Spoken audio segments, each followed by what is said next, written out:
नमस्ते, हर हर महादेव। म हजुरहरूको बिचमा एउटा कुरा राख्न गइरहेको छु। जो कुरा अहिले निकै नै भाइरल भइरहेछ यो सोशल मिडियामा। अब यो कुरा के हो भनेदेखि वेदिका बहिनीको लागि राम्रो पनि लाग्न सक्छ, नराम्रो पनि लाग्न सक्छ। अलि उलाई पुर्याइदिनु होला, यथार्थ कुरा छ। म भन्न चाहन्छु कि हामी थारू समाजबाट हो हैन। र यो कुरा धामी झाँक्री तान्त्रिक सबै बाबा ढोंगिस हुन्छ भनेर तपाईले समाजमा कुरा उठाउनु भएको छ। अब यसमा के हुन्छ भने मेरो राय चाहिँ बुझ्नुपर्ने कुरा के हुन्छ भनेदेखि जस्तै हाम्रो गाउँघरको यथार्थ कुरा भन्छु। हजुर त अब मोडल हुनुहुन्छ, नयाँ युगको युवती हुनुहुन्छ। संस्कार भनेको के कस्तो हुन्छ हजुरलाई नै थाहा हुन्छ। हामीलाई त्यस्तो सहरको माहौल त्यति राम्ररी थाहा छैन के कस्तो हुन्छ भनेर, हामी पढे लेखेको छैन। तर म एउटा कुराबाट जान्न चाहन्छु। जस्तै म सानो हुँदाखेरि के हुन्थ्यो भने हाम्रो गाउँघरतिर भूत प्रेतको भय र त्रास धेरै हुन्थ्यो। मान्छेहरू भन्थ्यो यो बाटो नजा, यो बाटो जाँदाखेरि त्यहाँ फलानो ठाउँमा भूत छ भनेर डराउँछ, तर्साउँछ, मारिदिन्छ मान्छेहरूलाई भन्थ्यो। अनि धेरै मान्छेलाई देखाइ पनि दियो, धेरै मान्छेलाई तर्साएको पनि छ, हामीले देखेको अनुभव गरेको पनि छु। एक दिन हामी पनि काम गरेर 11 बजे राति त्यही बाटो म र एउटा मेरो मामा बितिसकेको छ। म र मेरो मामा गइरहेको थियो। जाँदा क्रममा 11 बजे रातिमा हाम्रो छुट्टी भयो उल्लास उद्योगबाट, किनकि हामीले गोल्छा भन्थ्यो। त्यति बेलामा काम गर्थे हामी पनि दाल फ्याक्ट्रीमा। अनि 11 बजे रातिमा जाँदाखेरि लालबन्दीभन्दा अलिकति तल चक्रे मन्दिरको अगाडि, ठिक पोखरीको अगाडिमा एउटा मान्छे जस्तो उभिएको देखेको थिएँ। हामी टाढैबाट देखिरहेछौँ कि त्यहाँ मान्छे उभिरहेछ। हामी नजिकमा जाँदा त्यो मान्छे ठ्याक्कै पोखरीमा हाम फाल्यो। त्यहाँदेखि हामीलाई भय भयो। अब त्यो को थियो हामीलाई थाहा छैन। अर्को कुरा के हुन्छ भनेदेखि एउटा कुरा के भयो, अर्को कुरा मान्छेहरूले देख्छ गाउँघरमा कति ठाउँमा बाँस एकदम हावा छैन, केही छैन, त्यहाँ देख्छ कि हावा छैन तर पनि त्यो बाँस हल्लिरहेछ। त्यो बाँस एकदम सिधा छ तर त्यो बाँस भुइँमा आइरहेछ। त्यस्तो हुन्छ डराउने भय। कति ठाउँमा त कसको घरमा बसोबास गरेको हुन्छ बुढी आत्माहरू, त्यो घरको मान्छेलाई सोध्नु कस्तो त्रास बनाउँछ, कस्तो भय गर्छ, त्यसको घरमा कस्तो प्रकारको विकृति फैलाउँछ, कस्तो प्रकारको भय फैलाउँछ हुन्छ। र यो कुरा के भनेदेखि एउटा म यो सोध्न चाहन्छु। जस्तै धामी झाँक्री बनेपछि पैसा लिनु भनेको एउटा नराम्रो कुरा हो। हाम्रो पहिलादेखि नै तान्त्रिक धामी झाँक्रीको चलन छ, सतयुगदेखि नै चलन छ। वैद्य थियो, सबै कुरा थियो, झारफुक गर्थ्यो, सबै कुराको चलन छ। अहिलेको समयमा के हुन्छदेखि डाक्टर पनि हुन्छ, धामी पनि हुन्छ, दुवै देखाउनुपर्छ। मेन कुरा डाक्टरले नसकेको कुरा कहिलेकाहीँ त धामीले पनि ठिक गरिदिन्छ।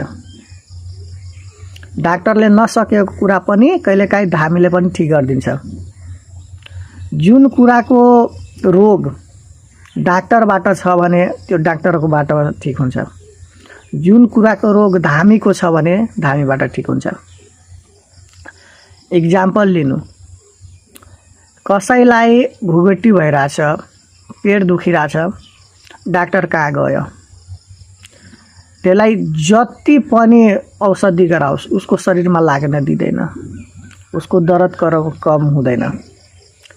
त्यही क्रममा अगर धामी गयो, माथामा यस्तो हात धरेर आफ्नो तपोबल लाएर आफ्नो शक्ति लाएर एकचोटि फुक मारिदियो भने त्यसको रोग विषेक हुन्छ। किन हुन्छ? त्यो सत्कर्मले गर्दा हुन्छ, राम्रो कर्म गर्दाले हुन्छ। यो प्रेम मिलाउने, वशीकरण गर्ने, सम्बन्ध बनाउने योहरूको थाहा छैन मलाई, किनकि यो मन भनेको एउटा चञ्चल हो। मान्छेको मन पल पलमा परिवर्तन भइरहन्छ। राम्री देखियो कि उतातिर जान्छ, अलिकति झगडा भयो कि उतिर घृणा हुन सक्छ। तर यसमा के हुन्छ भनेदेखि सबैको मन एक जस्तो हुँदैन, पतिव्रता पनि हुन्छ, राम्रो पनि हुन्छ, सम्बन्धहरू राम्रो पनि बन्न सक्छ। अब रह्यो अहिलेको मोडलको कुरा गर्यो भने अहिलेको सामाजिक को केटाहरू गर्दाखेरि बिहे गर्न साथ बिहे गर्न पहिला नि उसले सबै कुरा जानेको हुन्छ, बुझेको हुन्छ। जे सुख श्रीमानबाट अपेक्षा हुन्छ त्यो पाउन सक्दैन, अनि दुवै श्रीमान श्रीमतीमा झगडा भएर बिछिरेको हुन्छ। पछि गएर अफसोस हुन्छ, कोही अर्कोसँग लागेको छ, कोही अर्कोसँग लागेको छ भनेर। अब यो कि विषयमा पैसा ठग्ने, मिलाइदिने, अरूलाई भ्रमित गर्ने, अरूलाई ढोङ फलाउने, यो भनेको धेरै ठुलो अपराध हो हैन। तर असल धामी झाँक्रीलाई तपाईहरूले एकैचोटि ढोङ्गी भन्न सक्नुहुन्न।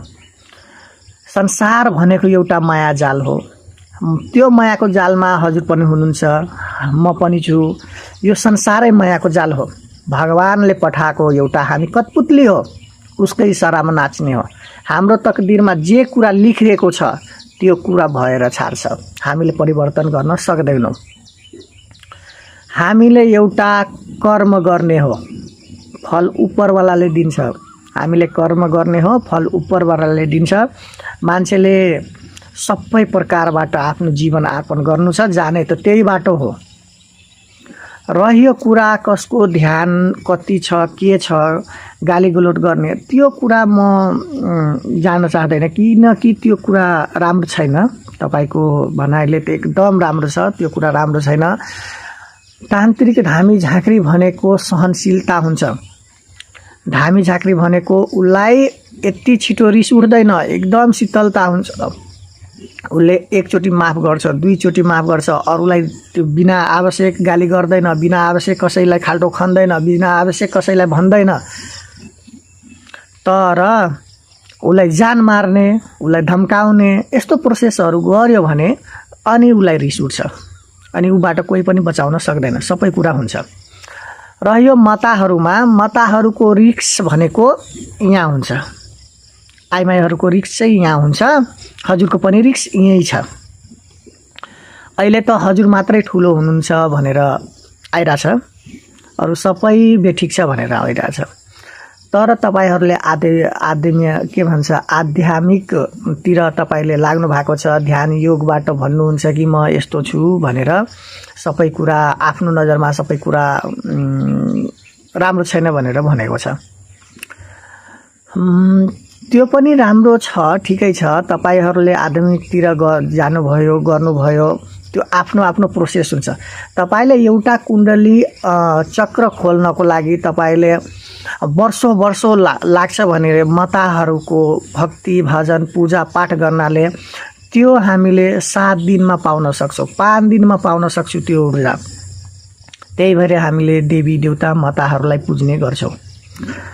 अर्को कुरा तपाईको के हुन्छ भनेदेखि जुन ध्यान तप हजुरले गरेर त्यति पाउनुहुन्छ भनेदेखि मैले एउटा देवी देवतालाई प्रसन्न गरेर उसँग बोलेर हाँसेर त्यति सुख आनन्द पाउन सक्छु। पूर्ण त हजुर पनि होइन भन्नुहुन्छ, मेरो आज्ञा चक्र खुलेको छ, थर्ड आई खुलेको छ। तर केही कुरा सोद्धाखेरि तपाईले त लजिकतिर जानुहुन्छ, पढे लेखेको हुनुहुन्छ, तपाई त्यो अब अर्कै कुरामा त्यो गर्नुहुन्छ, त्यही भएर तपाईसँग कोही जित्न सक्दैन, म पनि जित्न सक्दैन। तर रह्यो के कुरा भनेदेखि जस्तै तपाईको के हुन्छ भनेदेखि अगर तपाईले सबै कुरा जान्नुहुन्छ भनेदेखि, सबै तपाईको थर्ड आई खुलिसकेको छ भनेदेखि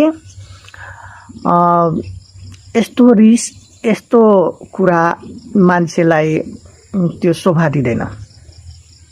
ठीक छ, तपाईले धामी झाँक्रीमा आवाज उठाउनु भयो, धेरै राम्रो भयो, शीतलता हुनुहुन्छ, गालीगलोज गर्नुहुन्न, एकदम राम्रो छ तपाईको बानी व्यवहार, मलाई धेरै खुसी लाग्छ।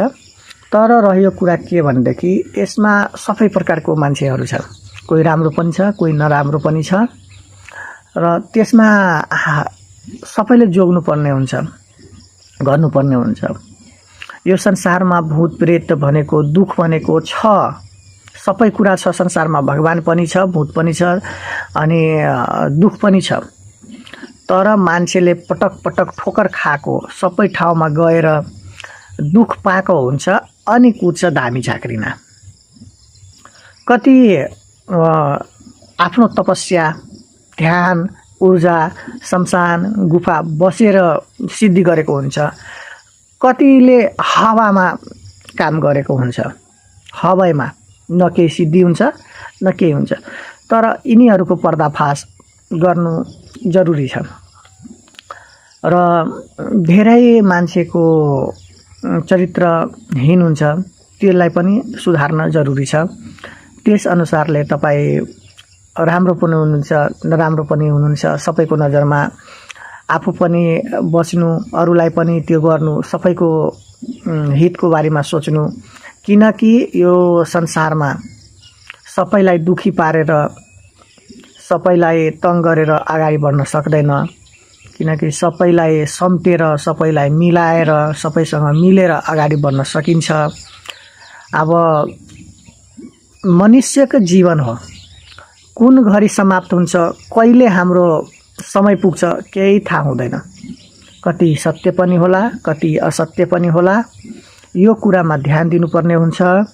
र यसमा के छ भनेदेखि सबैलाई तपाईले जज गर्नुहुन्न, सक्नुहुन्न, किनकि अब कति मान्छेले राम्रो पनि हुन सक्छ, नराम्रो पनि हुन्छ। आफ्नो जग्गामा सबै राम्रो छ, आफ्नो जग्गामा सबै राम्रो छ, तपाई उसको दृष्टिले हेर्नुभयो भने आफ्नो जग्गामा सबै राम्रो छ, तपाईको जग्गामा खराब छ, मेरो जग्गामा खराब छ, तर त्यो आफ्नो जग्गामा एकदम ठीक छ। त्यही भएर सबै अहिले धामी झाँक्री माता, गुरु, अनि यो भयो साधकहरू भयो, यो योगीहरू भयो, जोगी भयो, अहिलेको अघोरी पनि शुद्ध छैन। सबैको आफ्नो आफ्नो स्वार्थ छ, आफ्नो आफ्नो योजना छ, आफ्नो आफ्नो सबैको संकल्प हुन्छ, अनि सबैको जीवनयापन आफ्नो आफ्नो हुन्छ। अनि यसमा तपाईले आवाज उठाउनु भएको सोशल मिडियामा अहिले धेरै तान्त्रिक धामी झाँक्रीहरू आइरहेको थियो, सोशल मिडियाको तर्फबाट धेरै परिचित भइरहेको थियो, त्यो गर्नुभयो, धेरै राम्रो लाग्यो मलाई। तर सबैलाई एकैचोटी यसमा राम्रो खराब नभन्नु होला, किनकि मान्छेहरू धेरै राम्रो पनि छ यो संसारमा, धेरै खराब पनि छ।